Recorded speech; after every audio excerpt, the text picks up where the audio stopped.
Sorry. Yeah. So, what is basically frequency response, friends? In frequency response, your curve no looks somewhere like this when we look at the time response curve, right? Between the two time response, you see the output varying against time t, whereas in frequency response, you take two quantities, right? So here you can see in time response, the output you see is varying against time t, right? How it is no comes out with respect to time t in time response. In frequency response, you obtain two particular quantities of the output. One is the magnitude of the steady state output, and another is the phase angle of the output. And these two quantities you plot against frequency omega. So when you vary the magnitude of the output, I will by default say magnitude of output. What I mean is the steady state output, right? Because we know output, when we say, it has two parts, the transient part and the steady state part, right? So once it has settled, steadied itself, then the magnitude of that steadied output against frequency omega gives us one curve that is called as magnitude plot. And similarly, we will have phase angle also against frequency omega. Here it is not shown, but this is what is called as frequency response, right? When we evaluate the output, magnitude of the output and the phase angle by varying omega. So when we have to vary omega, the standard input that we take in frequency response is a sinusoidal input. Here, what is the input, Ben, on the left-hand side of the figure? Here, Step input, sir. step input. So normally, when we evaluate for time response behavior, we put a step input, give a step input to system, right? And when we want to see its frequency response, we subject system to a sinusoidal input. And what we do, we vary the frequency omega of the input signal. And for each frequency, we obtain the output and the phase angle. And then we plot that against this frequency omega axis. That gives us what? Frequency response. So it's quite clear and explanatory from the two graphs or the sketches that we get in a time response and frequency response. This we already saw, right? Then we have some points that further brings out fine distinction between frequency response and time response, which we initiated in last class. I leave it to you to further read and consolidate that, understand that. Now, in frequency domain, we have two particular tools to investigate the behavior of the system and evaluate its stability. One is called as Bode plot, another is called as Nyquist plot. Like in time domain, you had two tools. Which are they? Can you quickly tell me here? Someone from you? Yes. Our number of live participants is decreasing every day, Ben.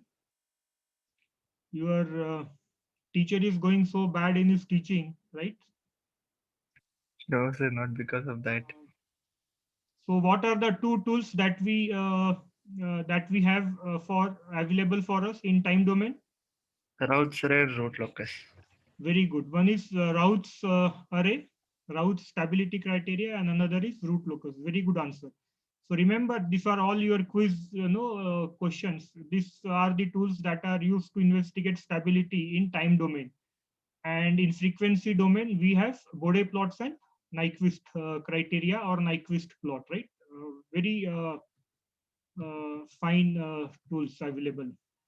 And again, I told last time there is a fine correlation between the two responses, right? Which practically we can mathematically correlate is restricted up to second order systems only, right? Between the two responses. And moreover, we have a restriction on the damping that will be existing in the system. It is not for open for all values of zeta. the correlation between the two responses, TR and FR. But first thing is we correlate and with help of mathematics, which is possible only for systems up to second order. Now let us see here, friends. There is enormous advantages of frequency response. One is it is no open to any higher order system analysis. In time response, we feel like to get a step response. Normally, we draw only up to second order system. You must have seen, right? We investigated so much in detail second order system for a step input. We did not do that for higher order system because in time response we have limitation of no understanding the response no for a higher order case. But in frequency response you will see that at ease you would be able to get the frequency response irrespective of no whatever order the system is presented to us. Now we here are looking at correlation. I think the title of slide is correlation between two responses here. So we take a second order test system in hand, the standard form of which is given here, right? In terms of the two parameters, damping ratio zeta and the natural frequency omega n, right? So we know again in time in frequency response, what is the first thing which we do to transfer function? We convert the transfer function, complex transfer function T of S into a sinusoidal transfer function by substituting S by j omega. And here T of j omega is called as sinusoidal transfer function, right? And which on no replacing S with j omega n leaves us with this particular no expression, right, for T of j omega. Then what we did, we defined there a normalized frequency by dividing omega by omega n. So when we divide omega, omega is the, what is omega here? Ben? What is omega here? I will. Input. Yeah, Ben. Input, sir. Input frequency, driving frequency, right? And Yes. what is omega n? The system's frequency, natural Very frequency. good. System's natural frequency, right? So we know systems have tendency to oscillate, vibrate, right? About no particular point. So that is depicted by what? Natural frequency omega n, that is omega n. And as this oscillation vibration die out, that is because of systems damping. So these two are inherent properties of system. One is damping ratio zeta, another is natural frequency omega n, right?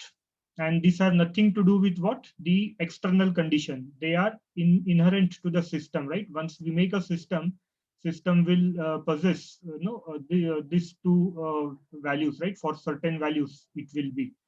Now omega is nothing but your input frequency, right? Driving signal frequency.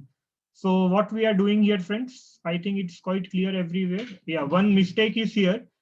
S here the first bracket, angular bracket, should be j omega square because I'm replacing S with j omega. So I did not correct it, sorry. Then we have here j omega whole square plus 2 zeta omega n into j omega plus omega n square. Rest of the things are correct. Only here it should be j omega whole square.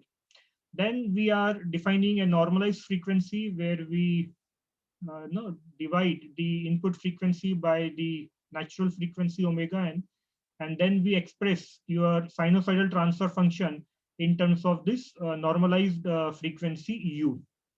So we end up getting this particular expression by separating real part on one side in denominator, clubbing that into a bracket, and the imaginary part, coefficient of j, right? So that is what we did. We mathematically arrange, it's quite simple, you would do it. Now, once we have expressed this in complex notation as a function of a complex function, having real and imaginary part. Now we go for our usual tricks, finding out the magnitude and the phase angle of the complex quantity.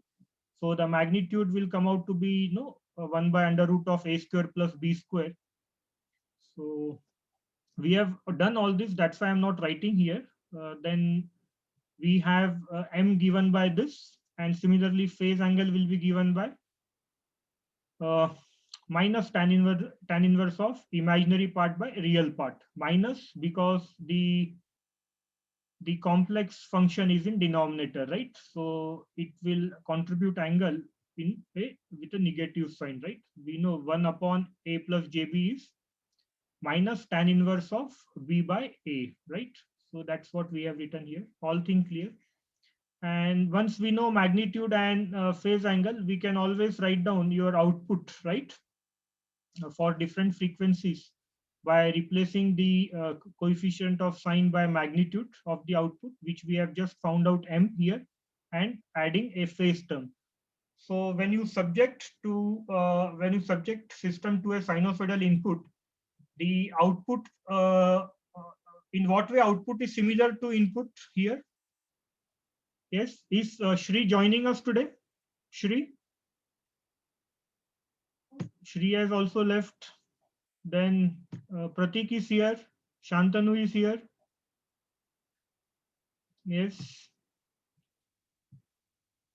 I don't know, Ben, if you won't be here, how I would be taking a class. So I will always remain thankful to you. So what happens, Ben, here? What is similar between the output and the input?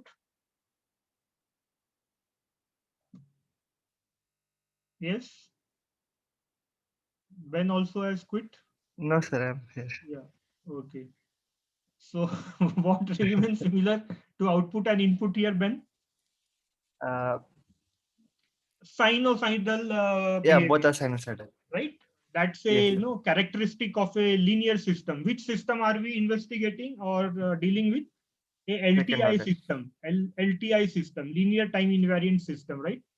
And Yes. all linear systems, when they subjected to the input, the output will be also what of same form, right? Here, when you are subjecting input by a sinusoidal input, output will also be sinusoidal.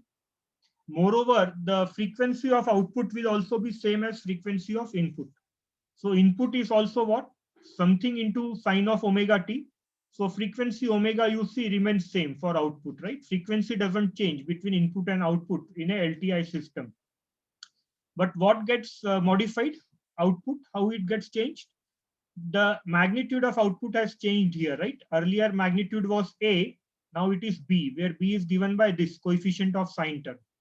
And a phase quantity phi is added to the input uh, function, right? Sine of omega t. This phase phi gets introduced in the output. So output in what way differs from input? In its magnitude and phase, right? If input is taken as reference where phi is 0, then for each frequency a phase term will be added to the output, right? It will differ input by what? Some time phase values, right? Signals and system guys understand in more better way, right? But it's all right, it's simple, everyone can relate to it quite quickly, nothing much is there. So then what we do, friends, here, once we know magnitude and phase angle, we try to now get the frequency response. So we vary now each of this against frequency u, right? Varying frequency u means varying which, omega or omega n here, Ben? Omega, sir. Omega, right? Because omega n is not in your hand. Once you are given a system, it has a fixed omega n and zeta. That's why we call them as what? Parameters. Parameters are also called as what? Constants of a system. That doesn't change, right? And as long as parameters are no invariant to time, doesn't show changes with passage of time, we call this as a time invariant system. Very simple, right? To correlate everything. Now, here when we are talking with u equal to 0, that means what is 0? Omega is 0, right? So when input frequency is 0, magnitude m comes out to be 1. You put u here 0, you will get m equal to 1. And phi will be equal to 0, right? Where phi is given by tan inverse of this particular expression, right? And here they have obtained then for u equal to 1, when omega is equal to omega n, right? Driving point frequency is equal to the natural frequency. M has some constant 1 by 2 zeta. You will obtain here when you put u equal to 1, first bracket will become 0. And it will be only under root of 2 zeta whole square. So it will be equal to 1 by 2 zeta. And when you put u equal to 1 here, it will be tan inverse of infinity, and tan inverse of infinity will be minus pi by 2. So that's how it is going. And when, sorry, and now when u tends to infinity, magnitude is approaching 0. If you put u equal to infinity here, right? So it will be 1 by infinity, and that will be 0. And when you put u equal to infinity here, phase angle, this is not pi, this should be phi. Again, typing mistake. The phase angle would be approaching minus phi, right? So mathematically, when you use this, you will get something like this here. I just want you to agree to that. So you get some sketch like this. As u is approaching to higher values, the x-axis is u and y-axis is what? M, magnitude. So you can see here, you have plotted two two curves, two behaviors for two different values of zeta. One when zeta is less than 1 by root 2. What is 0.707 when? 1 by root 2. What is 0.707? You guys must be frequently encountering these values, right? This is how you find out bandwidths also, right? The corner frequencies where magnitude falls to what? 1 by root 2, right? Of its studied value, right? So that's what called as half power bandwidth also, right? Power is half of the resonant power at these two frequencies. Anyway, so when zeta is less than 0.707, in which we will be interested to correlate, I can see that the sketch will be something like this. It starts from 1 when u was 0, and it rises, attains some peak, and as u further increases, m approaches quickly to 0. That is the magnitude characteristic. Any questions here, friends? We are getting frequency response. A shows the magnitude plot and B shows the phase angle plot. As u increases towards higher value, you can see that the phase angle is quickly getting saturated and will end at minus pi or minus 180 degree, right? At u equal to 0, it was 0. At u equal to 1, it was minus 90. And as u further attains higher value, it becomes what? Minus 180 degrees. So that's how we obtained the frequency response. Are you guys happy with what you see here? Frequency response, Ben? We have Yes, sir. successfully obtained frequency response of a given second order system, right?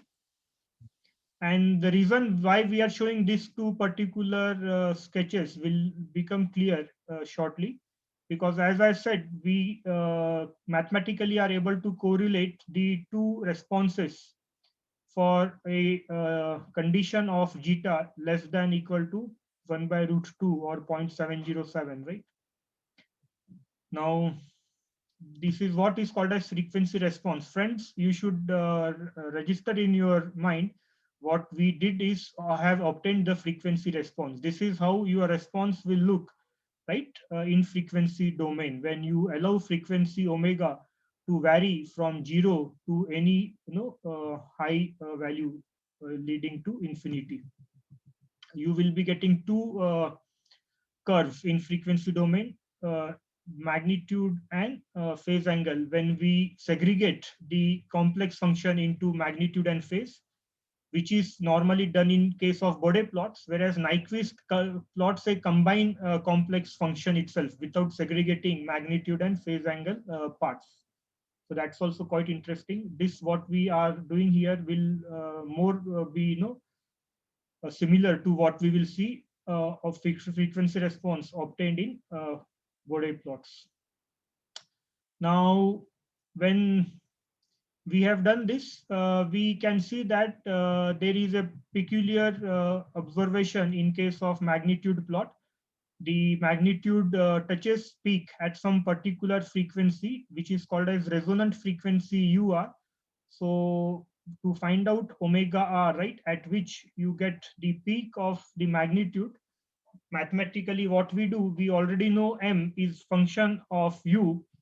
So to find out its extreme value, we differentiate this quantity with respect to u and equate that derivative to 0 to get the extremum value, right? And on solving that, we will get both the value of the normalized frequency u at which peak is attained and the peak itself, right? MR.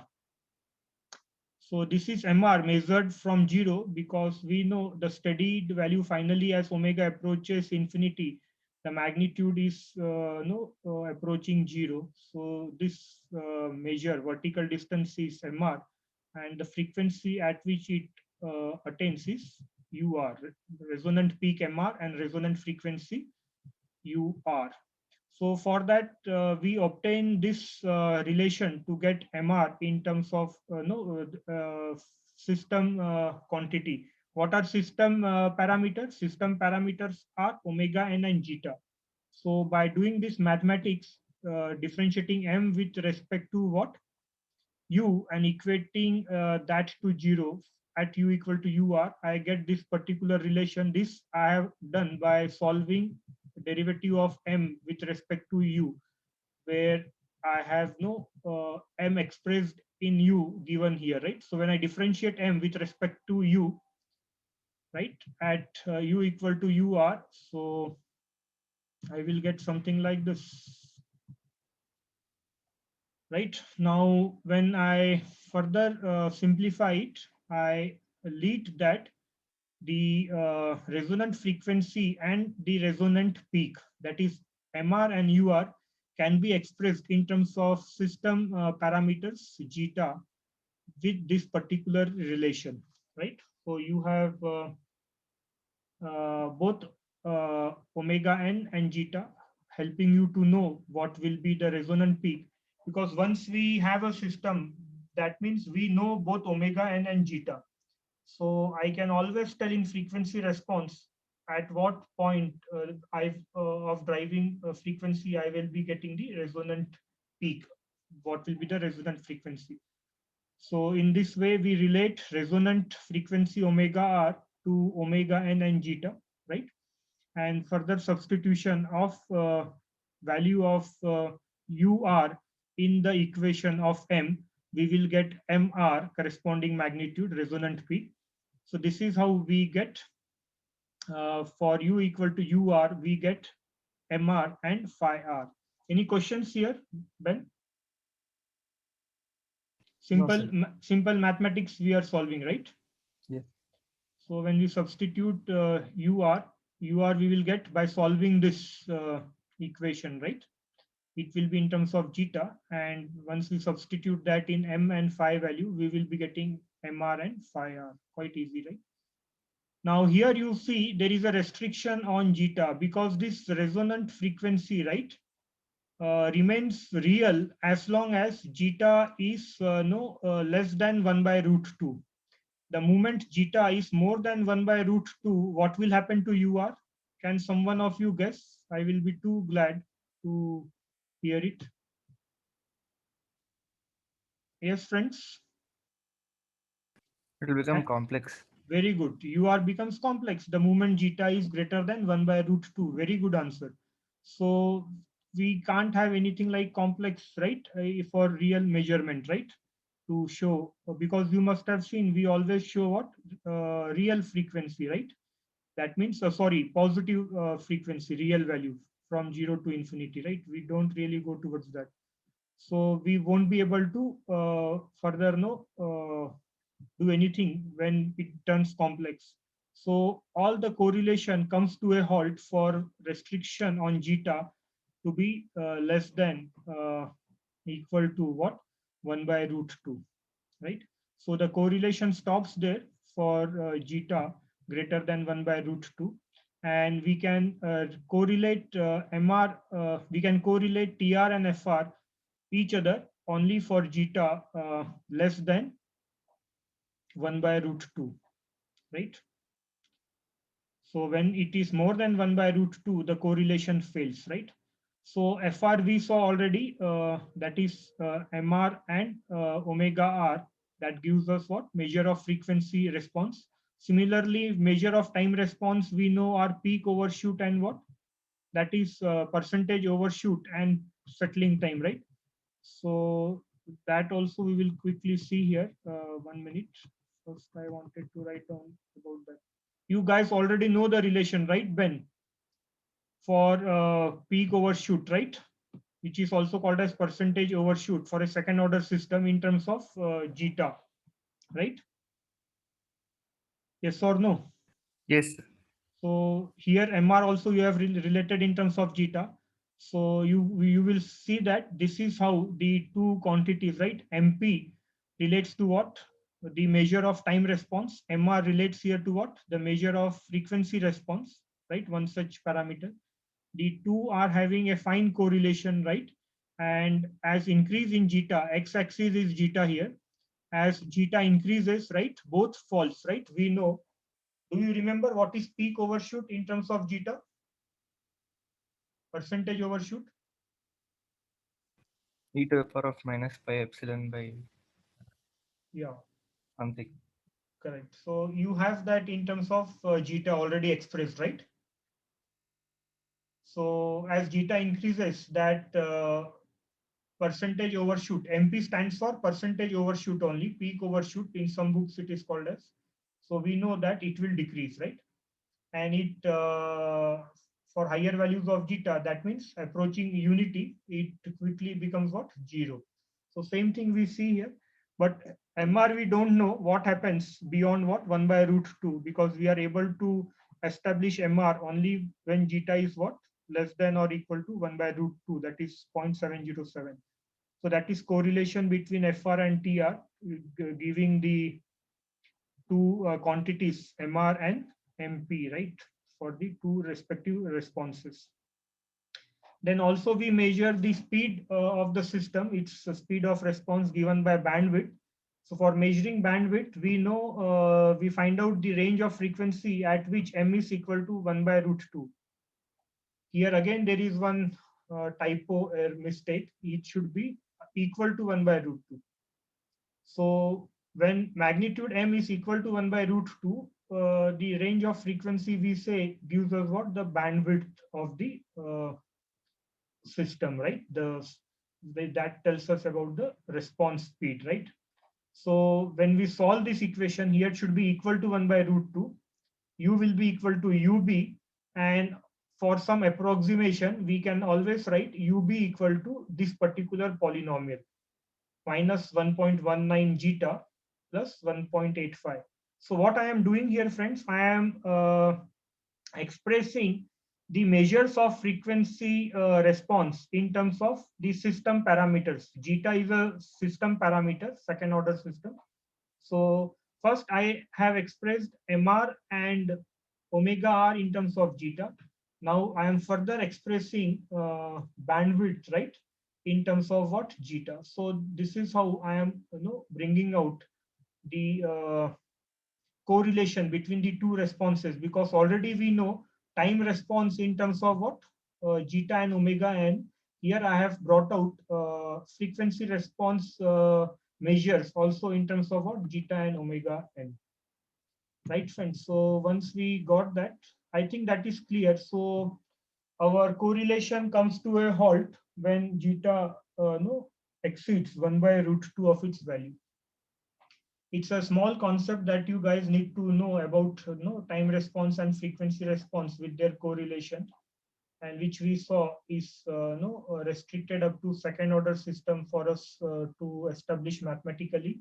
And in second order system, that too we stopped correlation for zeta approaching what 0.707 value. Now we start here interesting part of understanding what are Bode plots. So this is something very important and powerful tool that was again developed by people. I think this was by electrical engineer only when they were working for Boeing in for some of their aerodynamic design. So Bode plot was developed. The person who developed this technique is Bode. More details I have given in very beginning of the videos. You can further Google about its origin and its how it came into existence. A very powerful mathematical technique developed by Bode to help us understand the behavior of the system in frequency domain, and which brings out lot more features and is at ease of understanding the system behavior and analyze it and to determine its stability and further performance details. So let us see what is now this Bode plot all about. So without wasting time, what we do, we first no, again in Bode plot, as I was saying, we will be having two curves. One curve or characteristic is called as magnitude curve, in which we obtain magnitude against log omega, and magnitude is 20 log of mod of Gj omega, right? The first bullet point we can see here, it gives us 20 log of Gj omega, right? So you can see here, this is the first one where we obtain 20 log of mod of Gj omega versus log omega. So it will be something like this. If this is your y-axis, this is your x-axis. Here it will be 20 log of mod of Gj omega, and x-axis will be what your logarithmic axis log of omega. And we will see how it comes out to be something like this sketch. You will see later, right? There are no straight line curves obtained between the magnitude and what log omega. So one such curve will be called as magnitude curve. This is corresponding to the magnitude curve. And second curve will be where you will have phase angle of Gj omega, right? Or which is also called as angle phi against what? Again, log of omega. So this two sketch will be drawn on the same graph sheet. Now here the graph sheet that we make use of is a semi-log paper. You guys may know about semi-log paper, or those who do not know, in semi-log paper we have two different axes. We make our y-axis as your linear axis. Y-axis is linear axis on which we obtain magnitude and phase angle, and x-axis is a logarithmic axis where it is log of x. The separation along x-axis is in terms of logarithmic value, right? So if I start, we will see quickly. It will be logarithmic axis here. So it will be, let us say 0.1. If we start with first frequency, then a decade later frequency will be 1. A decade later frequency will be 10. Further, a decade later frequency will be what? 100, right? A decade later means the range of frequency when the ratio of 2 is equal to what? Decade. So here frequency is 10 times the frequency here. Here frequency 1 decade later is 10 times here. 1 decade later further frequency here is 10 times here. So range of frequency when it is having a ratio between the two values given by 10. We call that as a decade of frequency. And in between this, you will see the x-axis is graded in terms of logarithmic value. After 1, right, there will be 2. So 2 will be somewhere here, you will see. Then 3 will be somewhere here, right? Then you will see the separation between 5, 6, 7, 8, 9, 10. This separation decreases because the x-axis is a logarithmic scale. It is plotted for a logarithmic scale, and logarithmic scale is a non-linear scale, right? Like y-axis will be a linear scale where divisions will be always uniform throughout on the y-axis, but on x-axis the divisions will be corresponding to what? The logarithmic values. So in logarithmic values, as we move towards log 9, log 10, the separation, the values between them will be very small. Log 2 will be much greater compared to log 1, whereas log 8 compared to log 9 will be very small. It's non-linear, right? The separation is dependent on the log values of respective divisions. So we call such plane as semi-log graph sheet, where one axis is linear, another axis is what? Non-linear, specifically a logarithmic scale in our case of obtaining Bode plot. The reason will become evident why we choose log scale for plotting omega, because we investigate this magnitude and phase angle of GG omega versus a range of omega, when omega is varying from 0 or somewhere just above 0 to what? Infinity. So we can really go to any high values of what? Omega.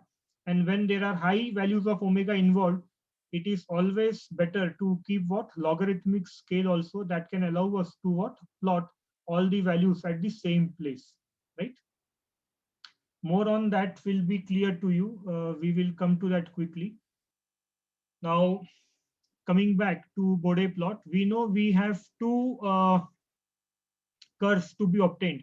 And as I said, Bode plot in the two curves, right?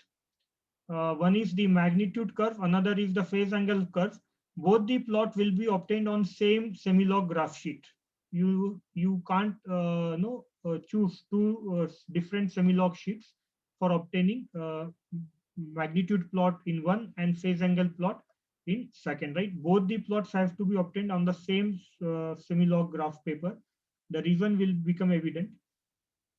So I have brought here one semi-log paper. I will show you. If still there are doubts, don't worry. But remember, for us to understand Bode plot, we will be having two characteristics plotted. One is called as magnitude characteristic, in which we obtain 20 log of mod of GJ omega versus log omega. This will give us the magnitude plot, which I have tried to show here. And the second one will give us what? The phase angle plot, which is here. And both the plots will be obtained on the same semi-log sheet. It's semi-log because only one axis is logarithmic scale, whereas another axis is what? A normal linear scale, right? So it's not full log sheet, it's a semi-log sheet where only one axis has graded in terms of what? Logarithmic values. You guys have seen semi-log graph sheet, used it earlier, Ben? No, sir. Okay, so it's okay, quite nothing much about it. We will see here, no problem. Now, to begin with, without wasting more time, now let us set ourselves for some of the easiest of transfer function to begin with, where we have a pole given by 1 by 1 plus j omega t. What is this transfer function? A single pole, a real pole, right? Where will be this pole? In S domain, right? Or I should have written this as what? G of S equal to what? It would be equal to 1 upon 1 plus Ts, right? In which form is this transfer function representation, Ben? There are two forms of time constant constant. Yeah. representation. There are two forms of representation, time constant and pole zero zero. form. So when each factor, right, the one side of plus sign is 1, we call that as what? Time constant form, right? So the coefficient of S is called as time constant. You should know that, right? Now, what we do to obtain frequency response, we get a sinusoidal transfer function. So here I substitute S with j omega. So I will get g of j omega.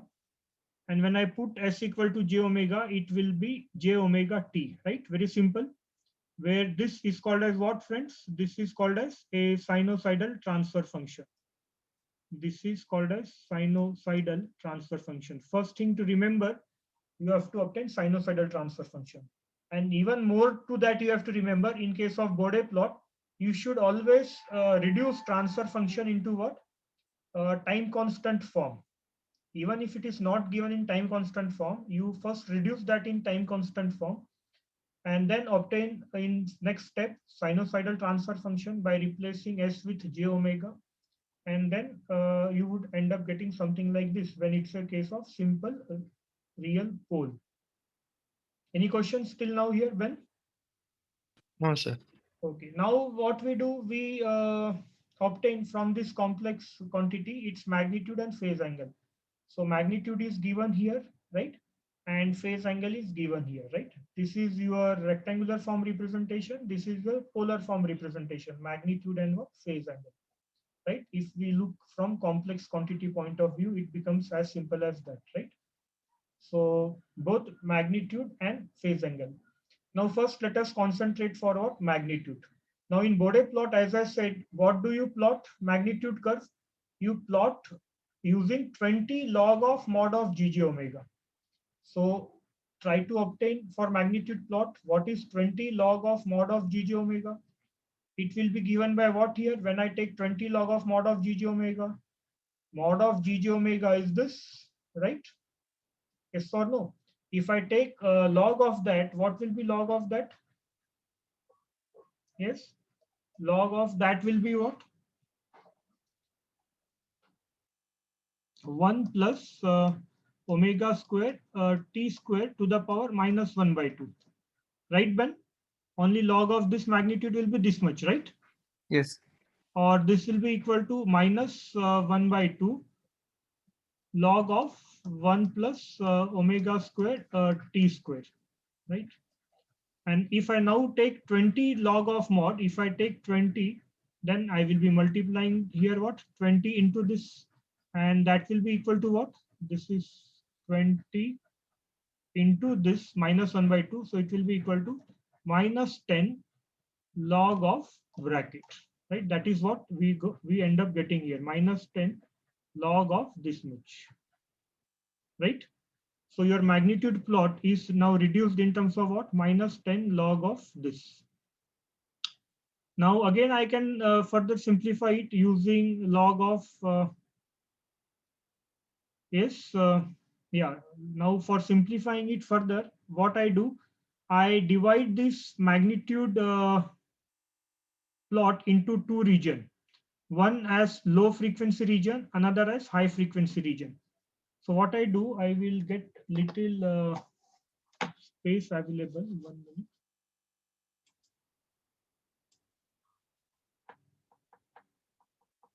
Are you understanding here, Ben, what I am talking? Yes, sir. So if even your small doubts, I request no, you please share because students are not coming out. You guys have done your assignment part, started. Yes, sir. It's important. I think 5 marks, right? Or 6 marks. I've kept 6 marks, I think. Yeah, 3 questions are there. No? Good. Okay, now here we are. We will get pencil back. Yeah, so now we were with what? Low frequency region. In low frequency region, remember, we are concentrating on this expression now for magnitude curve, right? The 20 log of mod of GJ omega, right, is now reduced for us no, to this quantity. Now, when I say in low frequency region, I mean omega t to be what? Very less than 1, right? Okay, low frequency region is where omega t is what?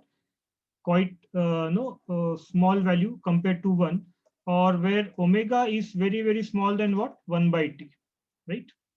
So what is low frequency region? When omega is very, very small than 1 by t.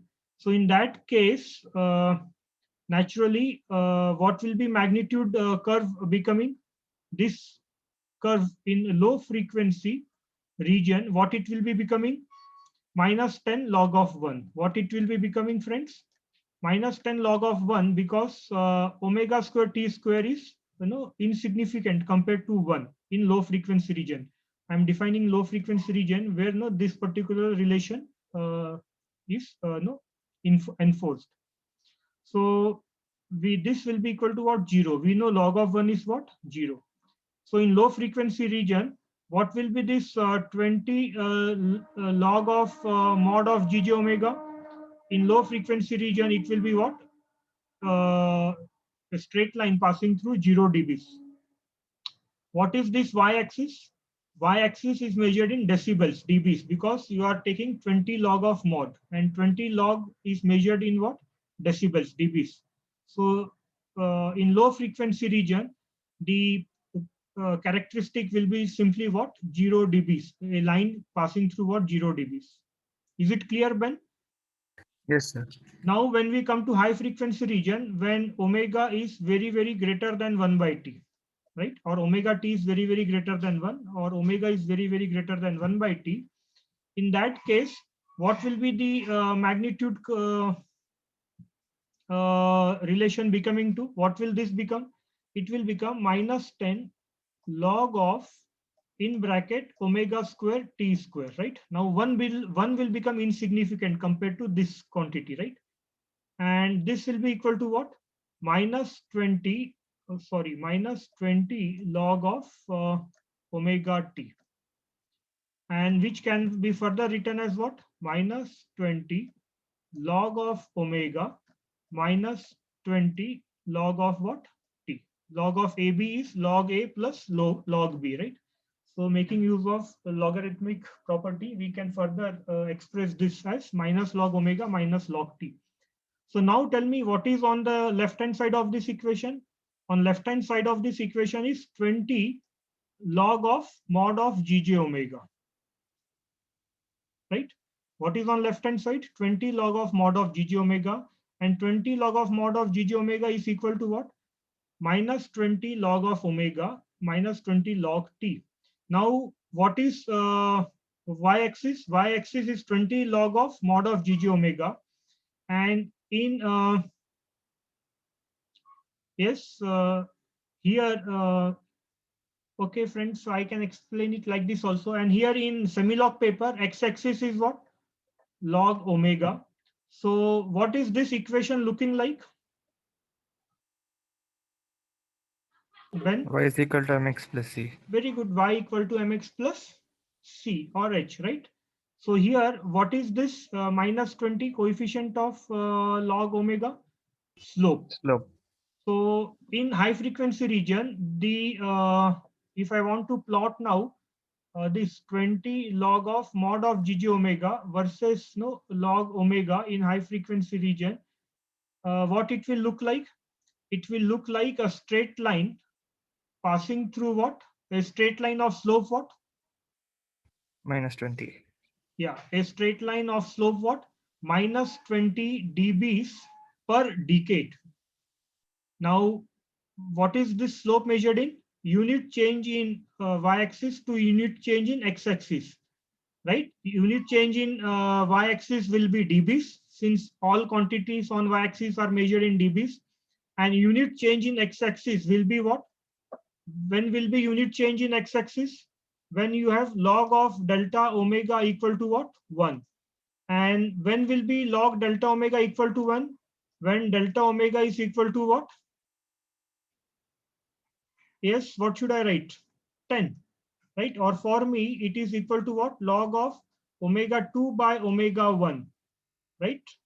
Log of omega 2 by log of omega 1 is equal to 1. And when is log omega 2 by omega 1 equal to 1? When omega 2 by omega 1 is equal to what? 10. Log of 10 is 1, right? Or when the range of frequency is what? A decade of each other, right? When the new frequency is what? A decade of previous frequency, you will get a unit change in what? X-axis in log omega. So we measure the straight line slope as y-axis here is what? Minus 20 log of minus 20 log of what? Omega. So it will be minus 20 dBs per decade. How do we measure this slope? We measure